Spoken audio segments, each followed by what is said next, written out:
원래 랍비들은, 이 유대인 선생님들은 여인들과 말을 섞지 않습니다. 오늘날은 잘 모르겠습니다만 예수님 당시는 여인들과 랍비는 말을 섞지 않아요. 심지어 자기 아내에게도 말을 하지 말라고 할 정도입니다. 그런데 이 여인이 갔더니 유대인의 랍비, 선생님이라고 부르는 한 젊은 유대인 청년이 있는데 자기는 먼저 말을 거네요. 사마리아는 버려진 땅이잖아요. 저주받은 땅이잖아요. 이미 북이스라엘이 멸망하고 아수르의 정책에 따라서 다른 민족들이 들어오고 이 민족들을 보내고 섞어대는 혼혈 정책을 몇 대에 계속해서 해왔던 게 아수르고 그 다음 제국으로 계속 이어졌어요. 도대체 몇 대까지 그렇게 된지 몰라요. 내가 어느 민족인지 모른다고요. 나의 정체성이 뭔지도 모른다고요. 그랬더니 유대인들이 그러죠. 저 땅은 버려진 땅이야. 쟤들은 개야. 가까이 하지 마. 이렇게 됐습니다. 갈릴리에서 유대 땅으로 가려면 3일 길이면 가는데 일부러 이 사마리아 땅을 밟지 않아요. 3일이면 갈 길을 6일을 거쳐서 갑니다. 더러운 땅이니까. 그런데 그 땅에서도 그 땅의 사람들도 혐오하고 가까이 하지 않는 여인이에요. 6번째 남자와 살고 있어요. 이 여인이 무엇을 찾았는가? 자신의 삶의 셈의 근원을 남편에게서 찾았어요. 이 여인이 꽂힌 건 남편이에요. 남편 잘 만나면 셈의 근원에서 무엇인가를 마르지 않게 공급받을 거야. 내가 진정으로 만족을 누릴 거야. 이 마음을 가지고 남편을 만났는데 그렇지 않네요. 그래서 다음 어떤 이유에서인지 몰라도 또 다른 남자를 만나서 남편으로.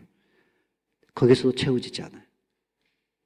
또 다른 남편을 만난 남자를 만나도 또 채워지지 않아요. 이렇게 6번째까지 왔는데도 갈증이 더 심해. 갈증이 더 타들어가는 거예요. 우리가 이런 여인을 비난할 수 있을까요? 큰 차이가 있습니까, 우리와? 이 여인은 셈의 근원을 남편이라고 하는 데 두었어요. 오늘 우리는 셈의 근원을 주변에 보면 자녀라고 하는데 셈의 근원을 두고 있어요. 이 자녀로부터 무엇인가 끊임없이 흘러나올 거라고 생각을 해요. 거기다 모든 것을 걸어요. 무엇인가 하나를 맛을 보았으면 만족하지 못해요. 또 다른 무언가가 거기에서 솟아나기를 원해요. 끊임없이 원하는 대로 되지 않으니까 갈증에 더 타들어가는 거죠. 누구는 명예가 있어요. 내 이름 높아지고 내가 존귀케 되는 거면 물불 안 가리고 그 일들을 붙잡아요. 붙잡고 붙잡아 봤더니 할수록 만족이 아니라 할수록 더 타들어가죠. 갈증이 더 심해진다고. 그건 셈의 근원이 아니라는 얘기입니다. 사업은 어떻습니까? 여러분, 사업에 만족이 있습니까? 셈의 근원이 아닌 것들에 셈의 근원이라고 기대하고 붙잡았더니 더 갈증에 타들어가는 거예요. 이 여인도 그 갈증 때문에 매일같이 힘겹고 어려운 삶을 살아가고 있는 거예요. 이날 물 들어왔더니 자기가 가까이 할 수 없는 사람이 자기에게 먼저 말을 겁니다. 그리고 말씀하시는 것이 주님과의 이야기 가운데 자신의 모든 형편과 상황을 주님이 다 알고 계세요. 세상에 이런 분이 자기의 그 모든 거 가리고 싶고 숨기고 싶은 것들을 다 알고 계세요. 근데 아무렇지도 않게 툭 던져내는데 나도 모르게 거기에 자기의 속내를 그냥 다 드러내고 있어요. 그렇게 해서 어디까지 갑니까? 진짜 네가 갈증을 일으키는 건 진짜 네가 타는 목마름을 가진 그게 아니야. 근원적인 이유로 주님께서 끌어오시죠. 예배였습니다. 예배였어요. 예배할 수 없대요, 자기들이. 예루살렘에서는 너희는 천하니까, 너희는 개니까 여기 와서 예배할 수 없으라고 문을 닫고, 그 사마리아 땅의 거리심산에 분열된 이후에 그리심산에 성전을 지었는데 전쟁 때 파괴됐어요. 그 후로 자기들은 이제 예배를 못 드린다 생각하는 거예요. 예루살렘에 못 가잖아요. 자기들의 성전은 파괴됐잖아요. 자기들은 예배를 못 드리는 거예요.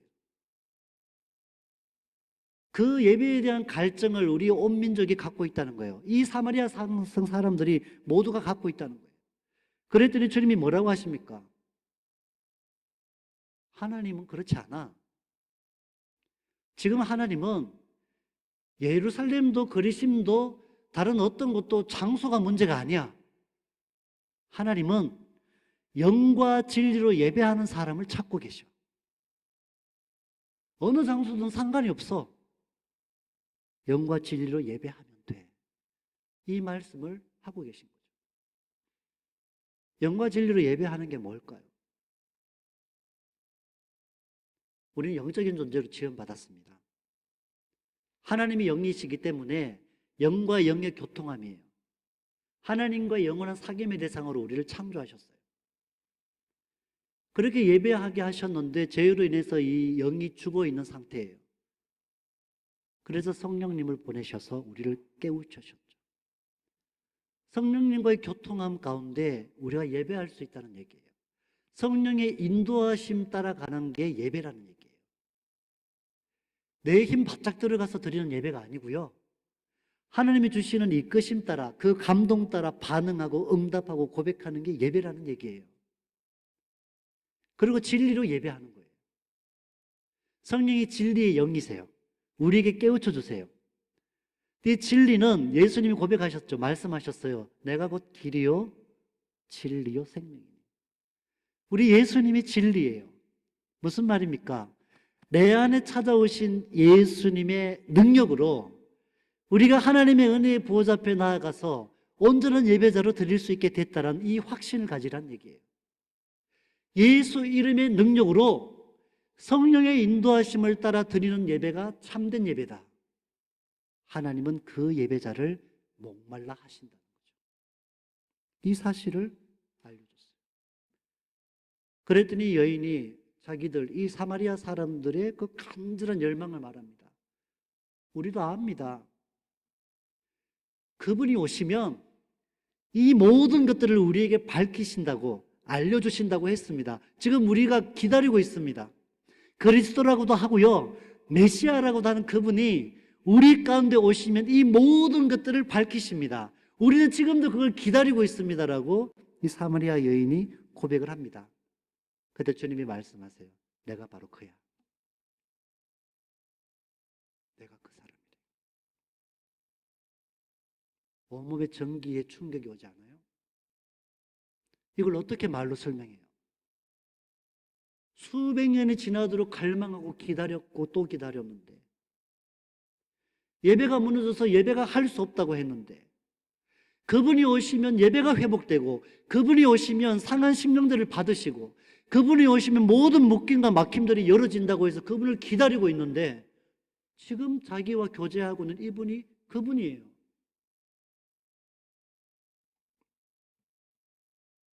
이 상황 가운데 이 여인의 마음에 변화가 일어나요. 그 마음 깊은 곳에서 샘이 터졌어요. 성령이 역사하신 거죠. 그냥 터진 게 아니라 충만해졌어요. 성령 충만으로 그 마음에 터진 샘이 생수의 강으로 흘러가는 거예요. 이 존재의 변화를 일으키신 주님이 그 한순간에 이 여인의 삶의 가치를 완전히 뒤바꾸고 났어요. 그래서 뭐 합니까? 들고 왔던 물동이 버립니다. 끝까지 움켜잡았던 게 그거잖아요. 물동이잖아요. 살아야 되니까. 근데 물동이를 버렸어요. 그리고 그렇게 피해 다녔던 사람들 속에 자기 발로 뛰어들어갑니다. 내가 만난 그리스도. 그분을 전하러 마을에 뛰어들어가요. 와보세요. 내 모든 상황과 형편을 아시는 분이에요. 이분이 그리스도 같아요. 여러분 와서 한번 보세요. 발로 뛰는 복음이 됐어요. 멈출 수가 없었어요. 이 마음의 생수가 터져서 은혜의 강물이 되었더니 그 사람들을 주께로 회복하고 돌이키는 복음을 외치는 소리요 발로 뛰는 복음이 되었다라는 얘기입니다. 이 상황에 제자들이 먹거리를 준비해서 왔습니다. 예수님과 여인의 이 대화하는 광경을 봤다고요. 아무도 뭐라고 말하지 못해요. 가까이 할 수 없다니까요. 이 유대인의 율법대로면 바리새인이고 율법학자면 거룩한 사람이라고 지칭한다면 더러운 사람이고 가까이 하면 안 되는 사람들이에요.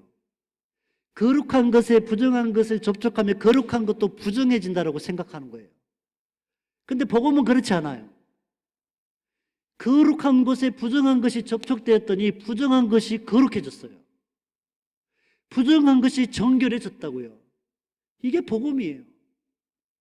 지금까지 가르침 받았던 그것이 모든 것이 다 뒤집어졌어요. 더 어둠 속으로 가두어 두었던 이 절망에서 생명의 빛이 비추어졌더니 이거는 묶임이 아니고 갇힘이 아니라 생명이에요. 광명이에요. 그래서 자신의 모든 수치가 주님을 알리고 증거하는 찬송이 되었어요. 하나님을 증거하는 도구가 되었다고요. 어떻게 이런 일이 일어나요? 복음을 만나면, 예수님을 인격적으로 만나면 지난 날들에 가리고 싶었고 내게 깊은 상처가 되었던 과거가 하나님을 찬양하고 고백하는 찬송이 됩니다. 감사가 됩니다. 밝은 빛이 된다고요. 이 놀라운 변화를 이 수가성 여인에게 주님이 일으키셨어요. 그리고 예수님께 와서 제자들이 말해요. 주님 많이 시장하셨죠, 선생님. 오히려 먹거리 가져왔으니까 이거 드시고 주린 배 좀 채우십시오 했더니 주님이 너 배 안 불러. 나 배 안 고파. 나 지금 배불러. 나 너무 풍족해. 배부르다 하시는 거예요. 제자들이 이해를 못합니다. 누가 몰래 이렇게 먹거리 좀 챙겨 드리셨나? 이렇게 생각해요. 그리고 주님 뭐라고 합니까? 눈을 들어서 밭을 보래요. 눈을 들어 들판을 보랍니다. 너희들 그러잖아. 밭에 무엇을 심고 자라고 열매 맺기까지 열매를 맺고 거둬들이려면 4개월은 있어야 된다고 하잖아. 4개월은 있어야 된다고 하잖아. 그런데 너희들 눈을 들어서 봐. 이미 들판이 휘어졌어. 지금 추수 때야.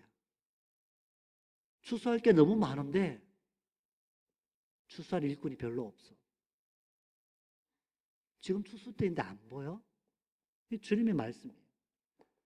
주님이 그렇게 말씀하신 후에 어떤 일이 일어납니까? 이 여인이 그리스도를 알리고 이 수가성의 많은 사람들이 주님께 몰려왔어요. 이들이 주님의 양식이에요. 한 영혼이 주님 만나는 게 주님은 배부르신 거예요. 주님이 자신이 왜 배부른지 내게 무엇이 양식인지를 분명히 알려주세요. 하나님의 뜻을 행하는 거, 그 행함을 통해서 하나님의 뜻이 이루어지는 것이 나의 양식이야 라고 말씀하고 계신 거죠. 수가성 여인이 예수님 만났더니 이 마음에 생명의 샘이 터졌어요. 생명의 샘을 여기다가 확보를 했어요. 소유하게 됐어요. 넘쳐 흐르는데 그저 주고 싶고 나누고 싶은 거예요. 그래서 더 이상 어둠이 아닌 빛으로 나와서 살아가는 거예요. 그 빛을 외치는 거예요. 그리고 이 사마리아, 이 수가성 사람들이 예수님 보고 이틀 우리와 함께 머무세요. 영접합니다. 집으로 초대하고 마을에서 함께 먹고 마시고 교제하고 이틀의 시간을 더 지내세요. 그렇게 지낸 다음에 이들의 고백이 뭡니까? 그 여인에게 그러죠. 처음에는 당신이 했던 말 때문에 믿었지만 지금은 내가 만난 예수님이야. 지금은 내가 만난 예수님으로 믿고 있어. 더 이상 누구의 증언이 필요치 않다는 거예요. 왜? 지난 날에는 은혜의 파장의 힘을 얻었지만 지금은 내 안에 샘이 터졌다는 거예요. 내 안에 생명의 샘의 근원이 있다라는 얘기예요. 예수님을 인격적으로 만났다는 고백입니다. 이게 주님의 배가 부르신 거예요. 제자들에게 말씀하셨어요. 야, 너희는 정말 너희가 뿌린 게 없잖아. 야, 너희가 뿌린 게 아무것도 없어. 이미 다 뿌려놓은 거 마지막에 너희가 한번 탁 외쳤는데 그냥 거둬들이는 거야. 누군가는 뿌리는데 누군가는 추수하는 거야. 근데 뿌렸다고 추수했다고 누구는 더 좋아하고 누구는 낙심하고 필요할 필요 없어. 왜? 다 주인의 일에 동참한 거기 때문에 다 기쁜 거고 감사하고 복인 거야.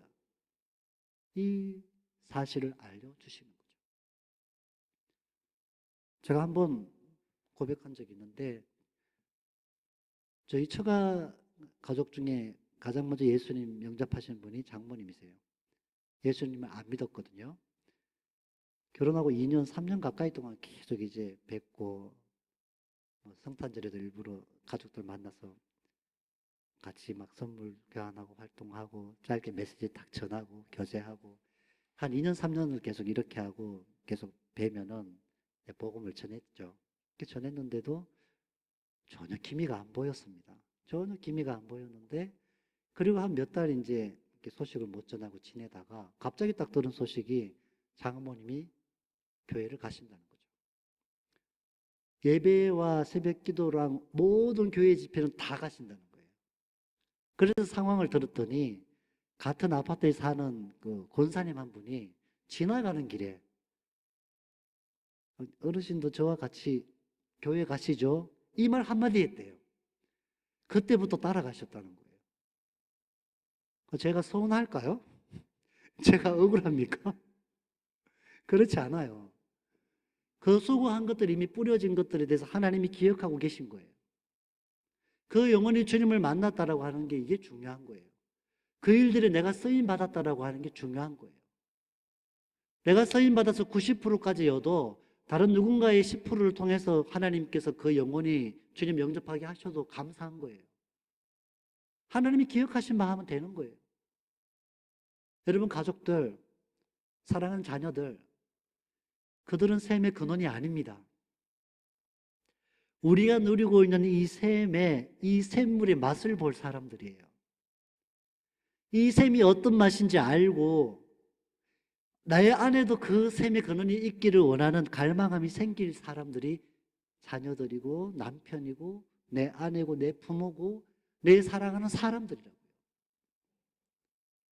이 수가성 여인처럼 많은 실패를 거듭해왔고 지난날의 세상에서 말하는 만족을 위해서 끊임없이 달려봤지만 그것이 우리의 이 빈 마음을 채우지 못한다는 걸 우리가 알았잖아요.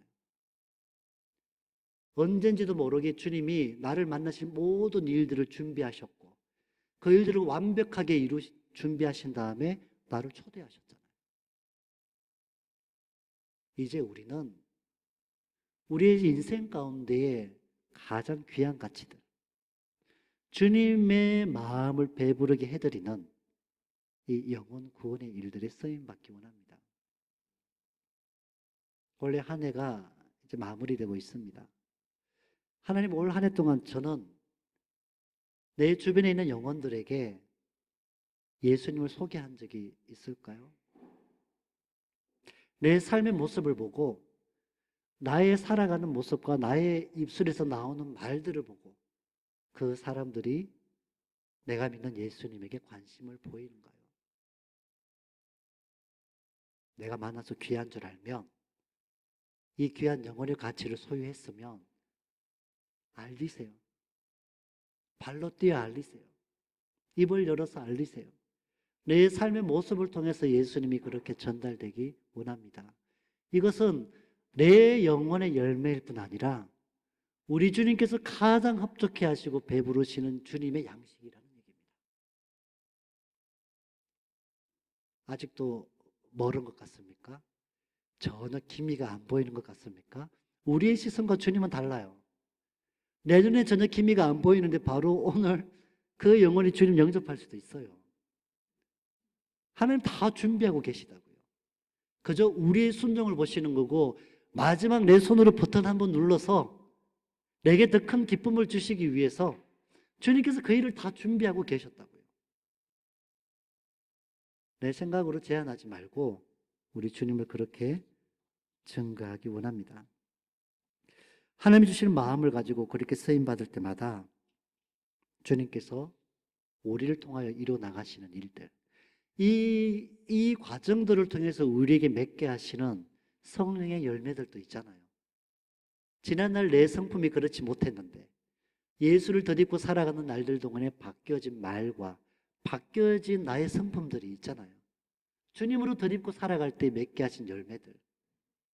우리의 삶의 자리 가운데 내가 할 수 없던 일인데 주님께서 이루신 것들이 많이 있잖아요. 우리 한 해를 마무리하는 이 시간들에 하나님이 주신 것들을 한번 떠올려 보시기 바랍니다.